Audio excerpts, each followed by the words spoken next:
Before I start today, I want to let you all know that I have opened enrollment for my main program, the Next Level Nonprofit Accelerator. I am really excited about this. I spent the whole summer adding to the curriculum, building partnerships to support my students, and refining the coaching structure so that this version of the program is beyond anything I've ever offered in terms of its depth of support and its level of personalization. The Next Level Nonprofit is a 6-month intimate, high-touch coaching and training accelerator for nonprofit leaders of six-figure organizations that are really ready to grow and who want to do it smoothly, confidently, and sustainably without the guesswork and without the overwhelm. If you're the leader of a six-figure organization and you want to grow without burning out, and you might like my help and access to an incredible community and network of coaching, support, and accountability, you can learn more and apply at richie-babbage.com/next level nonprofit. Hi, welcome to the Nonprofit Mastermind podcast, where every week I do a deep dive into the strategies and mindset behind launching, scaling, and leading a high-impact nonprofit. I'm your host, Brooke Richie-Babbage. Working to make the world a more just and beautiful place is messy, complex, heart-wrenching, and ultimately deeply joyful and fulfilling work. And none of us can do it alone. That's why I started this podcast, this mastermind community, to hold space for and share the learnings and the questions and the grapplings and the actual concrete strategies that allow us to move our social impact work forward together. So welcome to the Mastermind. I'm so glad you're here. We're headed into one of my favorite times of the year, planning season. These are the months when you at least try to step back and reflect on the year so far, what's worked and what hasn't, what you're proud of, what has energized you or sapped your energy. These are also the months when, again, ideally, we get to put the finishing touches on our plans for 2023. We try to envision what lies ahead and put down some anchors to guide our choices and movements as we navigate whatever is in store. As I head into this season, both in my own business and in the work that I do with the leaders in my Accelerator and Launch Lab programs, I find we've been very focused on the topic of infrastructure. Now, of course, organizations need to think about and have a vision for and invest in programs. Absolutely. That's our mission-based work. But no, yes, I'll say yes in the spirit of yes and this coming year, I really think that organizations are going to have to think about and perhaps invest more in infrastructure than we have in the past. Or maybe not even necessarily invest more in and think more about, but have more conversations with funders, supporters, really center infrastructure and investments in infrastructure, thinking about the bones of our institutions. What are the people and the structures and the systems that hold everything together, and how do we invest in making those strong? And I think that because we are in what the sort of sector experts are calling the COVID recovery and rebuilding phase of our COVID journey. And I have always believed that even back when COVID was sort of raging and we had no idea what was coming in the next few months, much less in 2023, that rebuilding in a way that makes us strong will require a genuine and open investment in infrastructure. So in this week's episode, I want to talk about 3 courageous infrastructure points of focus to zero in on in the coming year if you really want to set yourself up to have sustainable recovery and impact in 2023. And I'm saying courageous because these are small changes, small points I'm going to make. Nothing crazy or life-changing or earth-shattering. But I have found in talking and working with leaders and just remembering my own experience of leadership that they can require real bravery when put into practice because they can sort of push us to make real time and financial investments in a version of our organization or in a vision for our organization, version of practices or vision of practices that are different from our current reality. I make the argument here that even if they may seem scary, they're really incredibly powerful shifts and focus points to lean into, and they absolutely will change the course of the direction of your organization in 2023.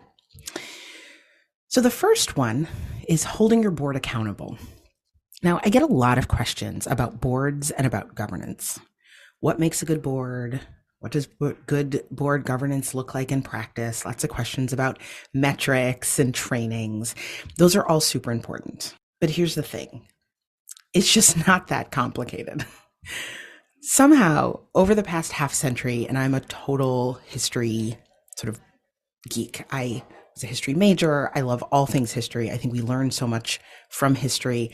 I studied and used to teach about the history of the nonprofit sector. So this is an area where I could sort of go down a deep spiral. I will not. What I will say is that over the past half century, nonprofit board governance has gotten complicated, and that has a lot to do with its foundations and sort of birth in the for-profit model, right? When nonprofits first started, we didn't have a model for them in our country. All we knew was corporations, and corporations have boards, and board governance looks like a certain thing, and blah, blah, blah. Anyway, it's gotten really complicated.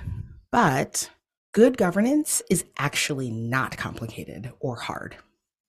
It boils down to this: show up, pay attention, do your due diligence, and invest your energy in fighting for the mission. And I don't just mean show up at meetings and listen to reports and pay attention to the emails that the ED and staff send. Those are all absolutely necessary, but they are not sufficient. I mean, show up in the deepest sense. Bring your whole self to pushing for the mission of this organization. That's good governance. I had a great conversation about 2 weeks ago on this podcast with Natalie Baumdad and Ananda Valenzuela about rethinking the structures that embody good governance. I definitely suggest you check it out. I'll link to the episode in the show notes. So why am I spending time on what good governance looks like? Because that is what we need to hold our board members accountable to and for.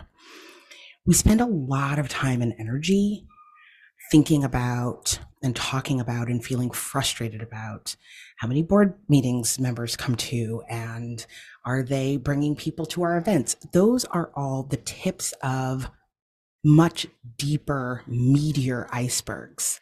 You know, whether board members show up at meetings, whether they read board books, whether they pick up the phone when you call. Those are all just manifestations of a deeper engagement or lack of engagement. Good governance is about the four things that I mentioned: showing up, paying attention, doing your due diligence, and investing your energy in fighting for the mission. And if you have board members that can't or won't do those things, they are the wrong board members. Full stop. The right board members are the people who are passionate about your mission and the work that you do, and who are full and effective partners to you and your team in moving that mission forward. There's work that goes into making this work, absolutely. Making sure you have the right board members is one thing.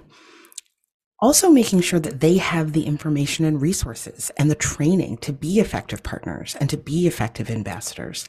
Making sure you have the right structures in place to provide avenues for meaningful engagement. All of that is critical. And a lot of it comes from what we as leaders and our staff are able to provide and create containers for a board to fully function and engage. But here's why I say this first sort of point is courageous. Because even if you have all of those structures in place, I have so many conversations with organizational leaders who are afraid to say to the people on their board, you are on this team with me. You are under this tent with me. You are a partner and ambassador out in the world with me, fighting alongside me and my team to make our mission a reality. We both have roles to play, and I'll do my part, but I need you to do your part. And if this isn't the right fit or the right time, that's okay. Let's find another place for you in our ecosystem as an advisor or volunteer or a donor. But I need board members who are all in. That can be very scary to say because we're all secretly and not so secretly afraid we'll lose board members and we'll somehow get something wrong in this sort of governance dance we're doing. So I'm just going to say this out loud. You might lose board members. That absolutely happens. And that's okay. It's okay to lose the wrong board members because it is possible and better to find the right ones. And I also want to say, when I say wrong board members, I don't mean bad people at all.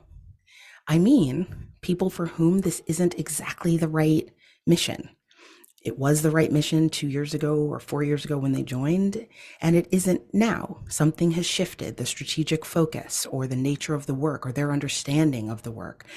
It's not the right time, right? They are passionate about the mission. They love the organization, but as a board member, that may not be the best way to leverage their passion because they don't actually have the time to be right there on the front lines with you and your team. Right. So what makes someone the right board member isn't just they love the mission and they're a great person.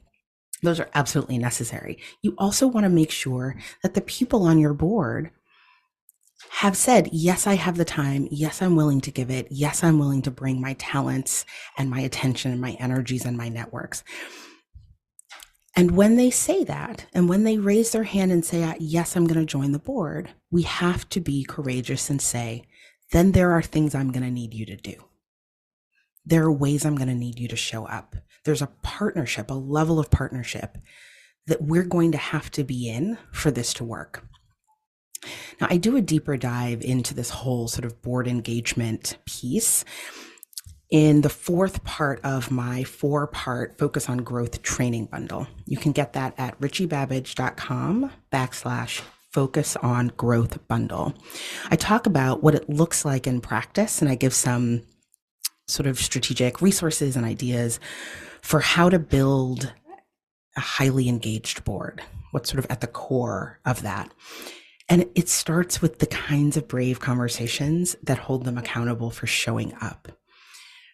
One of the most important things about having these brave conversations is that it also opens the door for more honest conversations about what they need from you.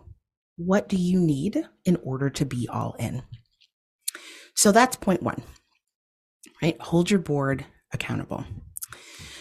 The second is, in some ways, often scarier for folks. It's about investing and growing your team. Now, one of the perennial struggles of any growing organization is that you need staff to grow your programs and bring in money, but you need money to grow your staff. It's actually one of the things, if I'm completely transparent, that I liked the least about running my organization. Capacity was always on my mind, calibrating it with our desired impact, figuring out what capacity I needed. It was really tough. And that's something that most organizational leaders have to navigate and many struggle with. So I don't want to sugarcoat that. What I will say, and what I do have to offer here, is maybe a piece of advice or a recommendation that sometimes you'll need to hire just a little bit before you think you're ready. And the reason is you cannot sustain your impact if you don't have sufficient capacity. I'm going to say that again. You cannot be sustainable without sufficient capacity. At a certain point, you will have squeezed as much as you can out of your current staff. and you'll either plateau or you'll burn out. The answer may be to step bravely, if not boldly, into an uncertain future where you're not quite sure necessarily where that last dollar for payroll is going to come from. The answer might be to build some muscle and comfort around straddling the line between what is and what's possible by hiring some of the capacity you need and then saying to funders and donors, this is the true cost of our work. This is what true capacity looks like. Now help us invest in sustaining that capacity. I also talk about this in my Focus on Growth training. I do a much deeper look at this in video number 3, where I talk about budgeting to support sustainability. Now, this does not always mean, in fact, it often does not mean hiring new full-time people. I really encourage you to think creatively about the roles that need to be filled in your organization and how you can fill them by looking at part-time, temporary, contractor work, leveraging your structured networks to bring in capacity that is perhaps not traditional.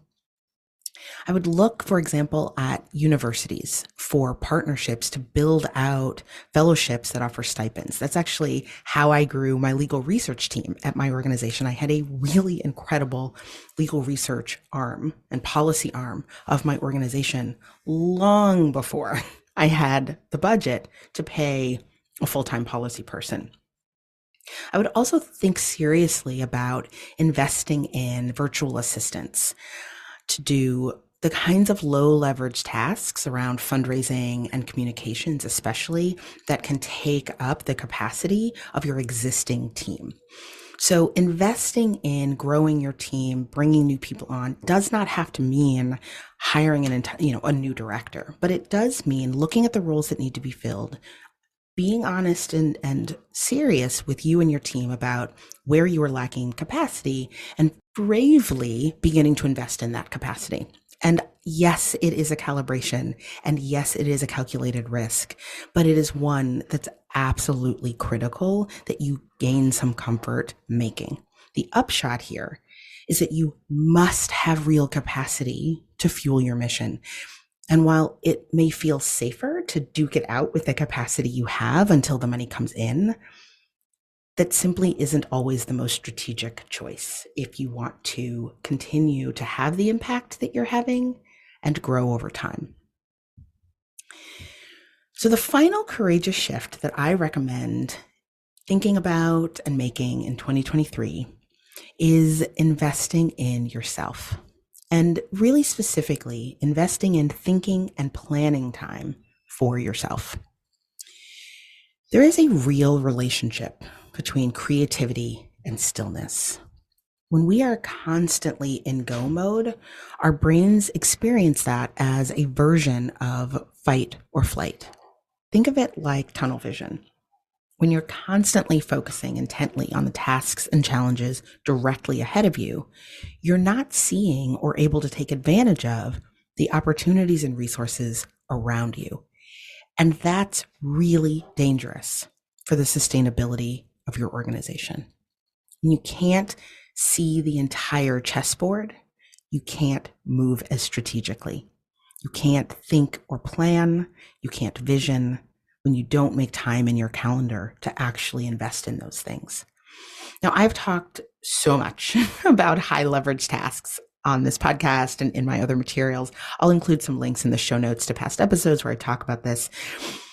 And absolutely shifting your time to focus on high leverage tasks is important. But I'm actually going like a half a step deeper here. You have to create a structure or a container in your calendar for real deep thought, for deep thinking and planning time. Eckhart Tolle said that creative breakthroughs come at a time of mental quietude. Stillness is where creativity and solutions to problems are found. Our leadership is at its best when we are in our zone of genius, when we are able to approach fundraising from a place of abundance, when we're able to respond to staff concerns without anger, when we engage with our board from a place of co-creation, those things are possible, but we have to cultivate and protect even small moments of deep thought to give rise to them. We all want to magically wake up one day and find that we have time in our schedules to block off, an entire day for no meetings. It would be amazing if that just happened, if people just sort of all came together around us and said, you know what, we just won't need anything from you on Wednesdays. That has actually never happened to me or anyone I've ever talked to. So instead, here's what we sometimes need to do. Hard pivot. Sometimes we need to declare our intentions to take Tuesday mornings as meeting-free zones just for ourselves, to take a quiet week for yourself at the beginning of each quarter, to set aside a CEO day for yourself once a quarter. I am personally a huge fan of this last one. Whatever it looks like for you, sometimes you have to just make a point to create that container and then protect it. Treat it like it's precious and make the other things in your calendar organize themselves around it. So those are 3 suggestions that I strongly recommend thinking about and planning for as you prepare for 2023. I know these aren't easy. That's why I call them courageous. But just because they aren't easy doesn't mean they aren't the right choices to make. Moving in the direction and sometimes hard pivoting towards activating your board as true partners, investing in the capacity you actually need, and creating and protecting a container for your own leadership are things that will transform your organization. So that's it for this week. Thank you so much for being here, and please join me again next week. Thank you for joining me for this week's episode of the Nonprofit Mastermind podcast. If you want to begin to put into practice a lot of what we talk about here on this podcast, I encourage you to download the Architecture of Impact Toolkit at Richie-Babbage.com/Architecture of Impact Toolkit, where I translate what I talk about on this podcast into really great and actionable worksheets and toolkits so you can execute everything in your own organization. If you liked this podcast, I would also love for you to subscribe on Apple, Spotify, or wherever you listen to your podcasts. And if you think that what we talk about here could benefit another leader in your life, please share with your friends. Finally, if you'd like more leadership in your life, you can sign up for my weekly 5-minute read Leadership Forward 321 newsletter. I send articles, resources, and inspiration every week curated around a leadership theme to help you lead your nonprofit better. You can sign up at richiebabbage.com/Leadership Forward 321. That's it for this week. Thank you for joining me, and I'll see you back here next week for more Mastermind.